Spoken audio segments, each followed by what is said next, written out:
Hi friends, எல்லோரும் எப்படி இருக்கீங்க? இன்றைக்கி ஆந்திரா ஸ்டைல் பருப்பு பொடி கருவேப்பிலை பொடி எப்படி பண்ணுறதுன்னு பார்க்கலாம் வாங்க. பருப்பு பொடிக்கு தேவையான கரெக்டான அளவு உங்களுக்கு சொல்லியிருக்கேன். நீங்கள் வீடியோ ஸ்கிப் பண்ணாமல் கடைசி வரைக்கும் பாருங்கள், அப்போ தான் உங்களுக்கு முழுசாக புரியும். இப்போ வாங்க எப்படி பண்ணுறதுன்னு பார்க்கலாம்.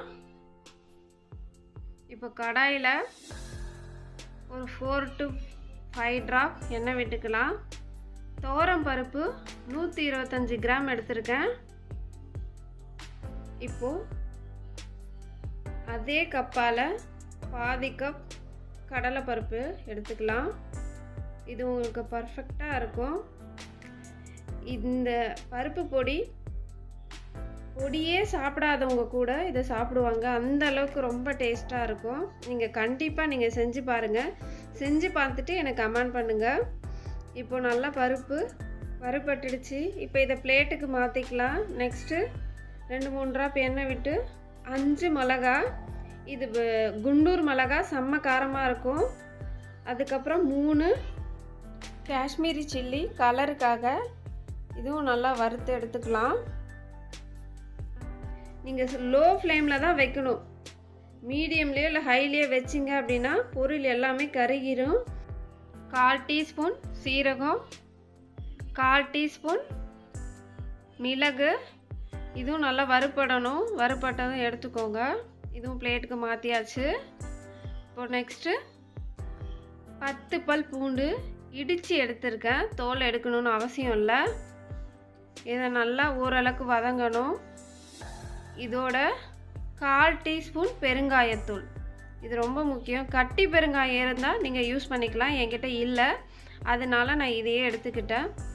பூண்டோட பெருங்காயம் ஆட் பண்ணும்போது அது கருகாமல் வரும். இப்போ வதங்கிடுச்சு, அதையும் நம்ம பிளேட்டுக்கு மாற்றிடலாம். இப்போ எல்லாமே வறுத்து எடுத்தாச்சு. இதை கொஞ்சம் ஆற விட்டுருங்க. ஃபுல்லாக ஆற விட்டு மிக்ஸி ஜாருக்கு மாற்றிடலாம். இப்போது இதை மிக்ஸி ஜாருக்கு மாற்றிட்டு ஃபஸ்ட்டு பல்ஸில் விடுங்க. மொத்தமாகவே நீங்கள் போட்டு அரைக்கலாம். ஓரளவுக்கு அரைஞ்ச உடனே உப்பு போட்டு மறுபடி திரும்ப நீங்கள் அரைச்சிங்க அப்படின்னா உங்களுக்கு கரெக்டாக வந்துடும். பாருங்கள் எவ்வளோ நைஸாக வந்திருக்கு அப்படின்ட்டு. நல்லா இருந்தது. இது நல்ல காரமாகவும் இருக்கும். உப்பும் கொஞ்சம் எக்ஸஸாக இருக்கணும்.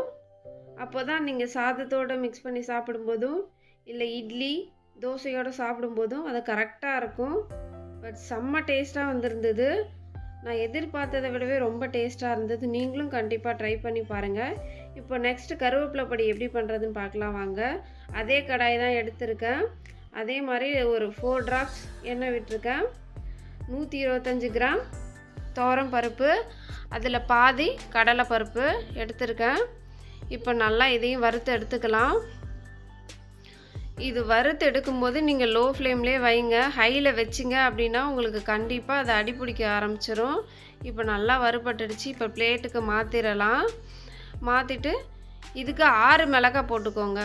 நம்ம பருப்பு பொடிக்கு 5 மிளகாய் எடுத்துக்கிட்டோம். பட் இதில் கருவேப்பிலை நம்ம எக்ஸ்ட்ரா ஆட் பண்ணுறதுனால 6 மிளகாய், 3 காஷ்மீரி சில்லி கலருக்காக எடுத்திருக்கோம். நம்ம இதில் கருவேப்பிலையை, நான் ஆல்ரெடி இந்த கருவேப்பிலையை நேற்றே அலசி நல்லா டிஷ்யூவில் நிழல்லையே காய வச்சுருந்தேன். அதனால தான் கலர் சேஞ்ச் ஆகாமல் இந்த கருவேப்பிலை 2 நிமிஷத்தில் வறுபட்டுடுச்சு.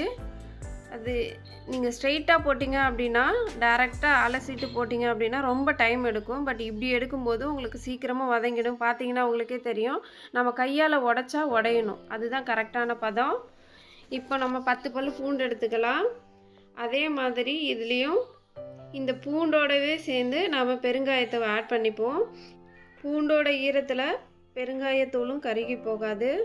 அதனால் நமக்கு இன்னும் நல்லா ஸ்மெல் சூப்பராக இருக்கும். அதுவும் வறுபட்டுடுச்சு. இப்போ பிளேட்டுக்கு மாற்றிக்கலாம். நெக்ஸ்ட்டு நாம் ஒரு 1/4 டீஸ்பூன் சீரகம், 1/4 டீஸ்பூன் மிளகு, அது வறுபடணும். அது வெடிக்குது பாருங்கள், வீடியோவில் தெரியுதா? அந்த மாதிரி வறுபட்டதுக்கு அப்புறமா நீங்கள் எடுத்து இதையும் தட்டில் கொட்டிக்கோங்க.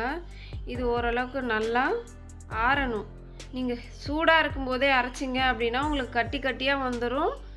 அவ்வளோ டேஸ்ட்டாக இருக்காது. இது ரொம்ப நாள் வச்சு சாப்பிட்லாம். நீங்கள் 1 இயர் கூட வச்சு சாப்பிட்லாம். அந்தளவுக்கு செம்ம டேஸ்ட்டாகவும் இருக்கும், நல்லா வாசனையாக இருக்கும்.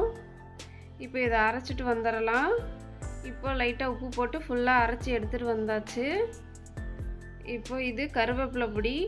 நான் கருவேப்பிலை கம்மியாக தான் ஆட் பண்ணியிருக்கேன். ஏன் அப்படின்னா என்னோடய பையன் வந்து ரொம்ப க்ரீன் கலராக இருந்தால் சாப்பிட மாட்டார். அதுக்காக கம்மியாக ஆட் பண்ணியிருக்கேன். உங்களுக்கு தேவை அப்படின்னா நீங்கள் நிறையா கூட ஆட் பண்ணிக்கலாம். டேஸ்ட் இன்னுமே நல்லா தான் இருக்கும். இப்போ பார்த்தீங்கன்னா கருவேப்பிலை பொடி, பருப்பு பொடி ரெண்டுமே ரெடி ஆயிடுச்சு. இந்த வீடியோ உங்களுக்கு பிடிச்சிருந்தது அப்படின்னா உங்கள் ஃப்ரெண்ட்ஸ் அண்ட் ஃபேமிலிக்கு ஷேர் பண்ணுங்கள், லைக் பண்ணுங்கள், ஷேர் பண்ணுங்கள். என்னோடய சேனலுக்கு சப்ஸ்கிரைப் பண்ணுங்கள். மறக்காமல் அந்த பெல் பட்டனை கிளிக் பண்ணுங்கள். தேங்க்யூ.